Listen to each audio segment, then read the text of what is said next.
Big thanks to Toy News International for sending this one out. You can check out links to their forums and links to where you can buy this in the description down below. Kaiju, Dragon Ball, Pokemon, and more. It's Steven's Toy Reviews. Hello there, collectors, it's Steven here, and I am back bringing you another Godzilla King of the Monsters review. Yep, guess what? We're not done with those. We're going to go all the way till about the end of the summer. Today, I'm going to be bringing you a review of the NECA 12-inch wing-to-wing. I don't know why they're worried about making these things sound so much bigger than they actually are. Mothra! That's right, debuting at Toy Fair earlier this year. Fans were so hyped to finally see the full design of Mothra, from NECA's perspective anyway, and the fact that this would be only about $25 really got the fans going. Except for, here's the thing, Godzilla just released and, well, it's lukewarm, to say the best. So does Mothra here have the same fate? Or is this the second honorary SH Monster Arts from NECA? Otachi being the first. Well, let's take a look to see whether or not she's worth adding into your collection. So let me put a disclaimer out there for you folks. Yes, I was able to make this review happen thanks to a couple of folks in the industry, but let me make this clear. This is just a random sampling from the full final production run, so mine wasn't touched up to make it look perfect or to make sure the quality control was spot on. That being said, mine, it's kind of borderline perfect.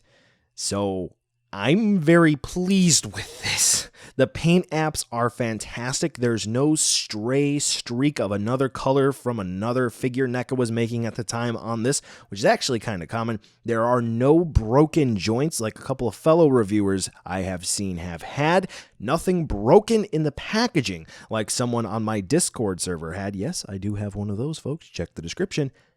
Mine is basically just a little step down from the prototype because that's what happens in the final production. So needless to say, I am very happy with how mine did turn out. The paint application on the main body is exquisite with some fantastic bone gray coloration used to really enhance the detailing of Mothra. The only sort of not great part about that is that the antenna tend to blend in with the body, and I feel like those should kind of stick out a bit more because you kind of feel like, well, that's not even what they're supposed to be. The blue for the eyes, nice, metallic, really catches light very well. The sculpting on the body to imitate the fur looks nice. We can clearly see all parts of Mothra's body, the arms, the legs, all of that fun stuff. Nice, sharp, and pointy where it needs to be.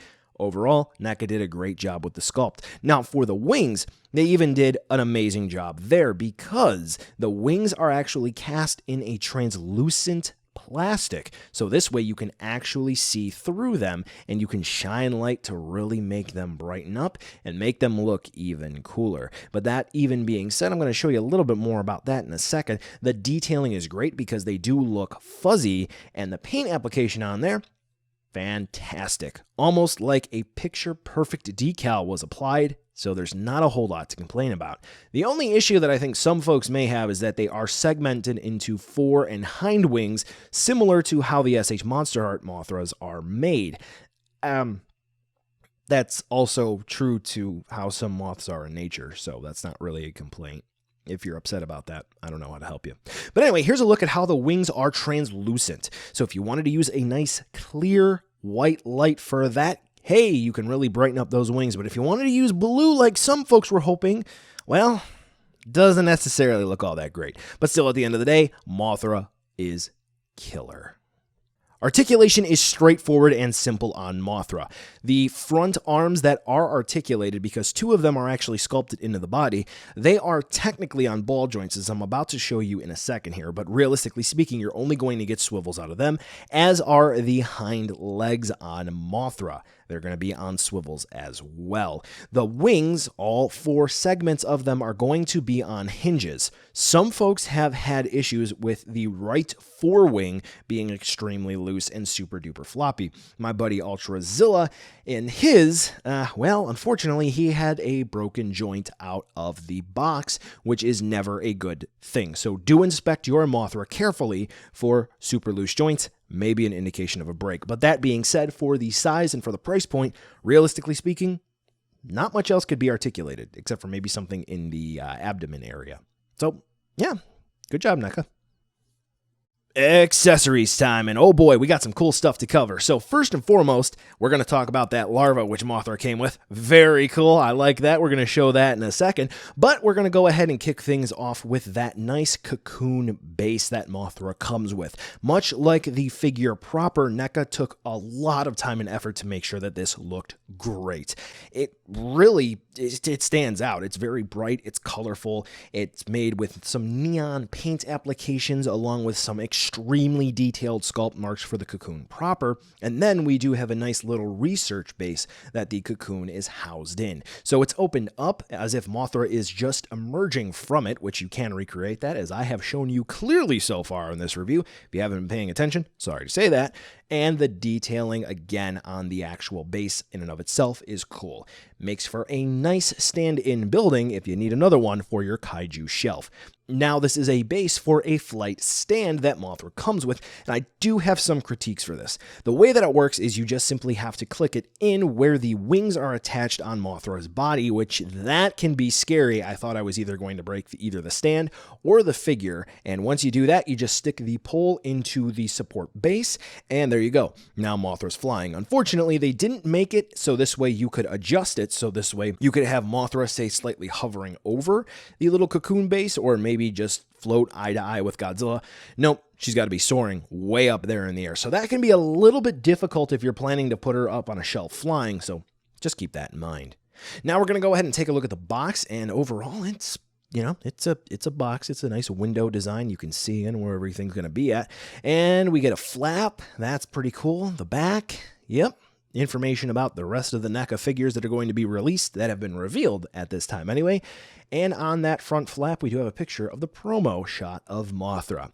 So, how about that larva, folks? Well, guess what? Even though it was included with the promotional picture sent out to retailers across the internet back at Toy Fair, about a week and a half before this figure was actually released, NECA said, oops, it's not supposed to come with it.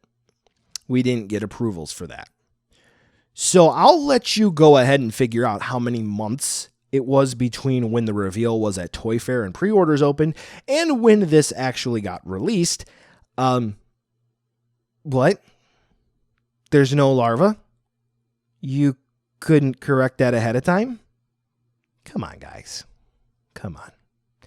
Still, the little cocoon base along with that nice little research center is nice, and that flight stand will support Mothra well enough.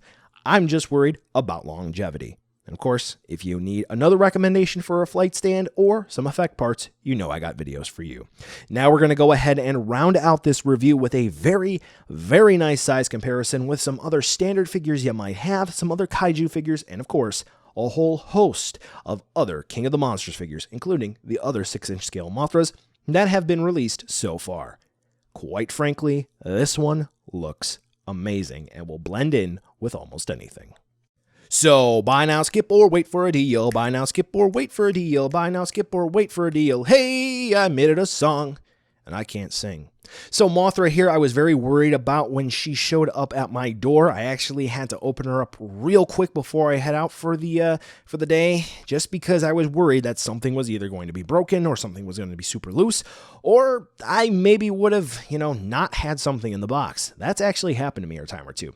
I am pleased to say here that from my experience with this Mothra, it's been completely pleasant, and I really think NECA did a great job. A lot of folks have been saying that just the Mothra figure and the flight base, it doesn't really equal out to $25, but I gotta be honest with you, they put a lot of time and detail into this, and it's a really good product. $25, maybe they could have knocked it down to 20, but still, if you're going to be paying even 30 for this, you're still going to get a nice product. That is, if it arrives to you fully functional. There have been folks who have had broken joints out of the box, and even one person who was missing the research base.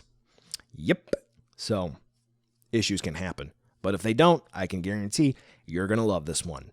So much so that if you're really looking forward to a rather expensive import, or we can assume it will be coming in the next couple of months, you may be just fine with this one. Yeah. Well, collectors, that brings us to the end of the video today, and I just wanted to take a second to thank you so much for watching. Now, you've heard a lot from me. I'd like to hear a little bit from you. Drop in the comments down below whether or not you liked it, you hated it, or maybe you were somewhere in between. I also want to take an extra second here for a nice, humongous thank you to all the patrons for SDR over the last month who have really helped the channel grow into what it can be today. So to all of you, 2 big thumbs up. Thank you very much. And now the end card should be popping up, which will give you a few clickable links, like maybe to subscribe or head on over to my Patreon, or some short URLs like to my social media or to my Teespring store. There's also a video I hand selected for you, so if you want to watch another STR video, I hand selected some good content for you to watch, so definitely check out that video. Thank you again so much for watching, and I'll catch ya in the next video.